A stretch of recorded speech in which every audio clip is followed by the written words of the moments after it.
Hey guys, today I wanted to talk about the iPhone 15 Pro. Specifically, this is the Pro Max, but I wanted to talk about the video features and also the camera a little bit. I'll do a more in-depth video about the feature set of these new phones and the improvements that were made from previous iterations.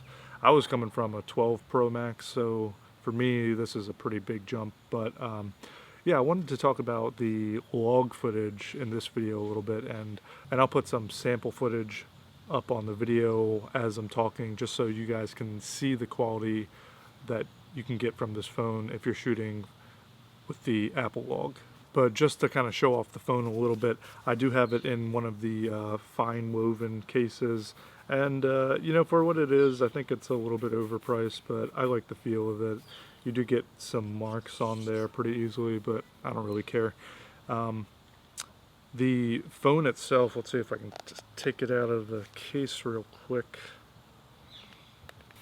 The phone itself is a beautiful phone. It really is. This is the natural titanium. In terms of like how it feels on the hand, it's definitely the best iPhone that I've ever had. And then I also have the Peak Design wallet right here. This thing's awesome. I did notice that you can fit an SSD in there. I think it was one of my Samsung SSDs, but not the best solution, just because you still have a cable sticking upwards towards the phone, towards the lenses, and so I think that some of the solutions with people sticking one of those magnet rings on the back of their SSDs and then just having it clamp right onto the MagSafe is probably your best bet so far until someone comes out with a dedicated SSD phone case holder. So did that make sense? So the Apple log footage is pretty amazing.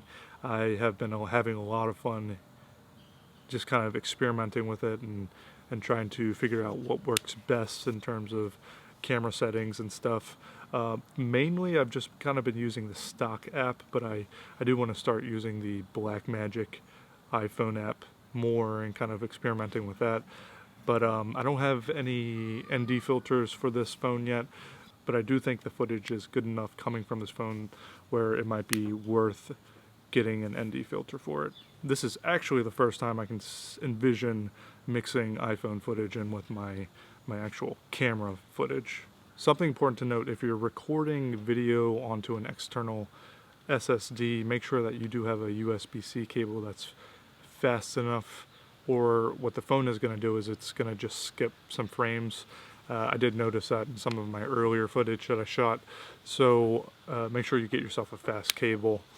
And then one more important thing to note right now is that the Apple conversion LUT that is utilized automatically, like if you're using Final Cut Pro, it's not that great. So I think right now kind of color grading from scratch might be your best bet. There's also a lot of people coming out with their own conversion LUTs, so you could look for someone that has something that looks good to you.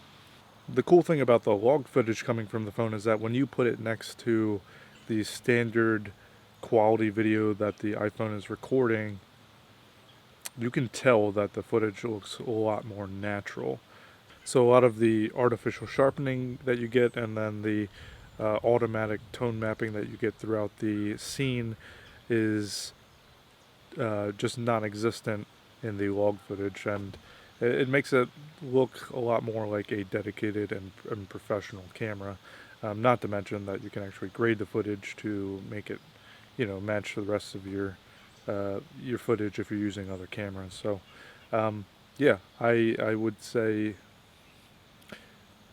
I think if you're on the fence about getting the iPhone 15 Pro, but maybe you have the iPhone 14 Pro or Pro Max, and you're really into videography, I would say that this is a pretty amazing update. And there's not going to be a lot of people out there that really appreciate this, because not everybody cares about grading their own footage and having really nice quality video. I do think that the camera improvements are also pretty underrated too.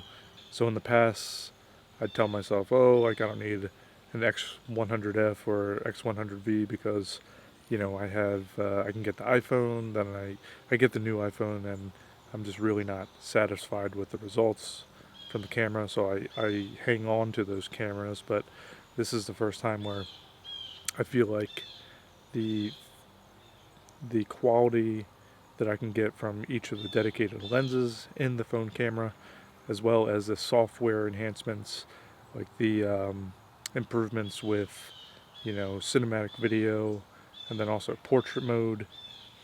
It just makes it seem like it's you have like a whole camera, professional camera kit, um, ranging from, you know, 13 millimeters to 120 millimeters. And yeah, you need a lot of light for that 120 millimeter lens to look nice. But I will talk more about the photography side of things in another video. I just wanted to share some log footage with you, and like I said, this is a short video, so I think that's about it. I will see you guys later.